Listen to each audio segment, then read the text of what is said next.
Hello সবাইকে, welcome and welcome back to another what I ate in day নয়, আজকে আবার 2 দিনের করে ফেলেছি। আগের দিন নিজের একটু প্রশংসা করে ফেলেছি, তাই পরের দিনেই ব্যাস থেরিয়ে দিলাম।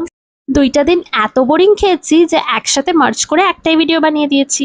সকালে তো ভাত খেয়ে ইউনিভার্সিটি গেছিলাম, ফেরার সময় এই মৌসম্বির জুসটা খেলাম। বিকেলবেলা খেয়েছিলাম মিও আমরের এই নতুন লঞ্চ চিকেন পাই, আর তার সাথে গরম গরম চা।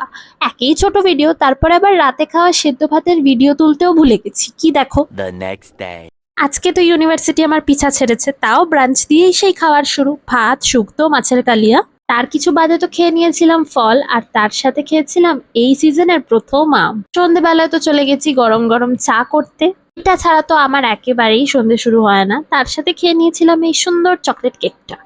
আর তারপরে ফেদার খান এত সুন্দর হয়ে গেল, সেটা নিয়ে কিছু বলারই নেই। এত ভালো হাওয়া দিচ্ছিল, ঝমঝমিয়ে বৃষ্টি পড়ছিল যে মনটা একেবারে ফুরফুরে হয়ে গেল। ডিনারে খেলাম গরম গরম রুটি আর তরকা। তো এই ছিল আমার 2 দিনের খাওয়া দাওয়া। টাটা।